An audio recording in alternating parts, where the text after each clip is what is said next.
কুষ্টিয়ায় 5 তারিখে 14 জন শহীদ হয়েছে, প্রায় 100-র উপরে আহত হয়ে হাসপাতালে, কারো লজ্জার স্থান নেই। আমি গিয়েছিলাম হাসপাতালে দেখার জন্য, একজন আমাকে তার মা বলছে আমার ছেলের লজ্জার স্থান উড়ে চলে গেছে। এই জায়গায় গুলি ঠেকিয়ে মেরেছে, এই গোপালগঞ্জে বাড়ি, সাহেব আলী নাম দারোগা। এই জায়গায় ঠেকিয়ে বাচ্চাদেরকে মাথায় ঠেকিয়ে মেরেছে, একেবারে সরাসরি সাক্ষী আছে। এখন কুষ্টিয়ায় ঢুকতে পারে না, ওরা যদি পায় কুষ্টিয়াবাসী পিটিয়ে মেরে ফেলবে। একটা লোককে দেখতে গেলাম হাসপাতালে, সে বলছে আমার সামনে সাহেব আলী দারোগা আমার ছেলেকে একেবারে এই জায়গায় ঠেকিয়ে দিয়েছে, মারা গেছে। একটাই ছেলে ছিল, তার মা মারা গেছে এমনিতে আগে। লোকটা পাগলের মতো হয়ে গেছে। আমার যতটুকু সমর্থ ছিল শহীদদের বাড়িতে বাড়িতে গিয়ে এবং হাসপাতালে 2 মাস চলার মতো যা লাগে আমি দিয়েছি। এখন আরো যারা বিত্তবান আছে তাদের উচিত, কারণ তাদের জন্য আজ আমরা স্বাধীন হলাম, মুক্তভাবে নিজের মত প্রকাশ করতে পারছি, স্বাধীনভাবে বুক ফুলিয়ে কথা বলতে পারছি, ঘুরে বেড়াতে পারছি। এটা স্বাধীনতা না? কি অবস্থায় ছিলাম বলেন তো আপনি? বাংলাদেশে আমার বাড়ি এই পাশের জেলায়, অথচ এই জেলা আমার ঢোকা নিষেধ। বিয়ে খেতে এসেছিলাম, তারপরও আসতে দেন। সুতরাং যারা শহীদ হয়েছেন তাদের জন্য আমিরে জামাত ডাক্তার শফিকুর রহমান আহ্বান জানিয়েছে যে যেখান থেকে পারেন অন্তত 1টা টাকা হলেও এই শহীদদের সুস্থতার জন্য, ওনারা বহু টাকা পয়সা বিভিন্ন জায়গায় দিয়ে আসতেছে, ওনাদের কয় টাকা আছে? টাকা পয়সা যারা মেরেছিলেন দরবেশ বাবা, এর টাকা এখন এই শহীদদের দেওয়া দরকার, এর টাকায় অসুস্থ মানুষদেরকে দেওয়া দরকার। 24,000 কোটি না কত টাকা বাইরে পাচার করেছে, এক ব্যাংকে শুধু এত টাকা আছে দরবেশের। কিসের দরবেশ? এই জন্য বহু টাকা এখনো বাইরে যাদের পাচার করা আছে এই দেশে আছে, সব টাকাগুলো রাষ্ট্রে জমা দেওয়া দরকার। সব নিয়ে এসে রাষ্ট্রের উন্নয়নের কাজে লাগান, কোনো অসুবিধা নেই, দেশ দিন দিন উঠে যাবে। ওনারা আহ্বান আপনাদের জানিয়ে দিলাম, যতটুকু সমর্থ আছে কেউ যাবেন না, যারা যাচ্ছে এনাদের কাছে দেন, এটা পৌঁছিয়ে দেওয়া হবে। ওনারা তো বিভিন্ন জেলায় এখন যাচ্ছে প্রত্যেক দিন। শহীদ আবু সাইদের বাড়িতে আমির জামাত 6 লক্ষ টাকা দিয়ে তার বাড়ি পর্যন্ত বানিয়ে দিয়েছে। মুগ্ধর বাড়িতে গিয়েছে, আবু রায়হানের বাড়ি ঠাকুরগাঁও, তার বাড়িতে গিয়েছে। এক মহিলা হিন্দু মারা গেছে বোনটা, তার বাড়িতে গিয়েছে। প্রত্যেকের বাড়িতে যাচ্ছে। আমি গরিব মানুষ, আমি যতটুকু পেরেছিলাম 3 বছরে জেলে আমার একদম শেষ করে দিয়েছে। আমি এখন পঙ্গু অবস্থায় আছি, এরপরও আমার যতটুকু সামর্থ্য আমি চেষ্টা চালাচ্ছি এবং চালাবো। আল্লাহর ভুল ধরতো এইটাও আমি পেয়েছি, অথচ মুসলমান। আমি কয়েকজনের নাম বললে বলতে পারতাম, আমার মামলার যে আয়ু, এই লোকটার বাড়ি মাদারীপুরে, আসলেই ও মাদারী।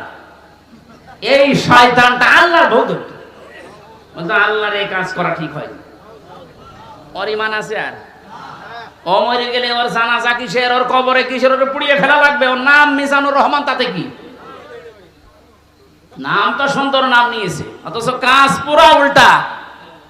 আমি আমারটা বলছি কারণ আমারটা আমি ভালো জানি। আমারে ধরার পরে আমার বাবার কাছে বলে 10 লাখ টাকা দেন, নাই তো মামলা দেবো 50টা। মনে হচ্ছে মামলাও বানাবে। কি বিচার চলছিল দেখেন তো। আর প্রতিদিন টিভির সামনে শয়তান বসে বসে বলতো আমি তো ন্যায় বিচার কায়েম করছি। কিসের ন্যায় বিচার? আমার একটা ঠুনকো মামলা, মানে মুরগি চুরিও না, মূল্য চুরিও না। মুরগি চুরি মূল্য চুরি করলো সর্বোচ্চ 3 মাস জেল হয়। কয় মাস? আর আমার এই ঠুনকো মামলা দিয়ে সিএমএম কোর্ট, জজ কোর্ট, হাইকোর্ট সহ 30 বার মামলা তোলে, 33 বার মামলা তোলে, না জামিন নেই। ওপরওয়ালার নিষেধ, মনে আছে যে আল্লাহ নিষেধ করেছে। হাইকোর্টের একটা বিচারপতি যদি বলে আমার কিচ্ছু করার নেই, তোর ওই চেয়ারে বসার সাথে ভ্যান চালানো ভালো না? এরকম অবস্থায় বানিয়ে রেখেছিল প্রত্যেকটি জায়গায়, আর সব মুখ খুলছে। অবৈধ আইন মন্ত্রী যেমন পেছনে ডিম দেওয়ার কারণে মুখ খুলে ফেলিস যে আমি কিচ্ছু করি না, সব হাসিনা করতে বলিস, সব এর মুখ খুলবে। আয়না ঘরের যিনি দায়িত্ব ছিল এই শয়তানটা জিয়াউল হাসান, এর এখন ওই জায়গায় রাখা দরকার। ওর বউ, ছেলে মেয়ে, স্ত্রী পুত্র সব আলাদা রেখে, ব্যারিস্টার আরমানকে তো 8 বছর রেখেছিল, ওরা 8 দিন রেখে দেখেন এমনি পাগল হয়ে যাবে। আর ও বলে আমি কি করেছি যে আমার এত কষ্ট দিচ্ছ? কি করেছো তুমি টের পাচ্ছ না? তুমি শুধু ফরিদপুরের এই 4 রাস্তার মোড়ে আসো, কি করেছো তোমার দেখাচ্ছ। খেলা হবে, খেলা হবে, সে খেলা পালিস। এ কথাটা বলার কারণ হচ্ছে অনেকে এখনো ষড়যন্ত্র করবে, যে জানছে যে এভাবে 20% ইসলামী মানুষ ছিল এই দেশে, 96% যদিও মুসলমান, কিন্তু ইসলাম কায়েম করা লাগবে এরকম পক্ষে ছিল মাত্র 100 জনের 20 জন।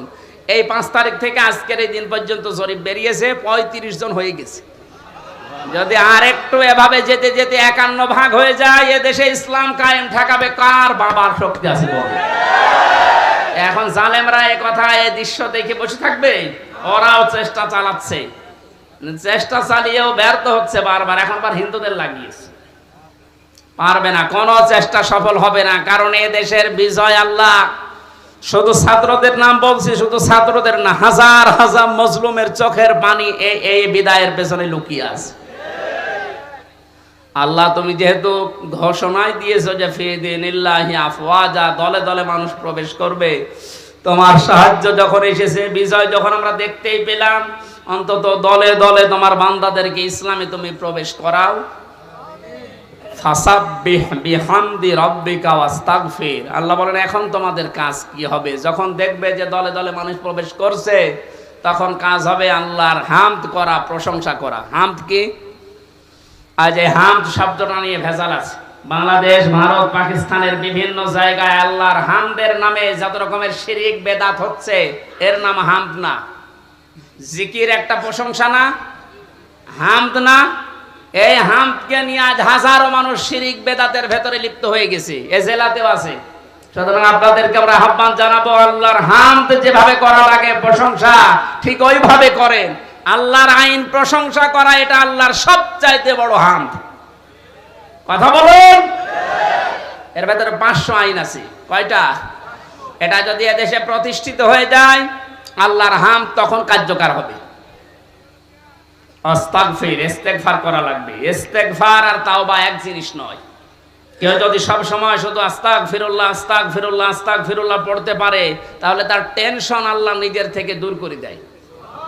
এই আমলটা আমি সহ যারা এসেছি জারি রাখবো, সব সময় যেখানে থাকবেন সব সময় আস্তাগফিরুল্লাহ আস্তাগফিরুল্লাহ মনে মনে জোরে জোরে পড়ে। আর তাওবা এটা আলাদা জিনিস। তাওবা যদি সত্যি কেউ করে, ওর পেছনের অপরাধ আল্লাহ শুধু মাফ করে না, পুরা জায়গাটা আল্লাহ ফাঁকা করে দিয়ে নেকি দিয়ে ভরাট করে দেয়।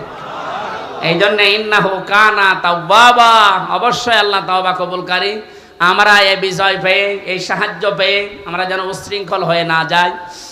আমাদের বাংলাদেশ জামাত ইসলামী কেন্দ্রীয় আমির যিনি আছেন ডাক্তার শফিকুর রহমান, ওনার পক্ষ থেকে আহ্বান জানিয়েছে 5 আগস্ট স্বাধীনতা আন্দোলনে যেসব ছাত্র জনতা এবং ভাইয়েরা বোনেরা শহীদ হয়েছেন, তারা এখনো হাজার হাজার অসুস্থ হয়ে পড়ে আছে। কুষ্টিয়ায় 5 তারিখে 14 জন শহীদ হয়েছে, প্রায় 100-র উপরে আহত হয়ে হাসপাতালে।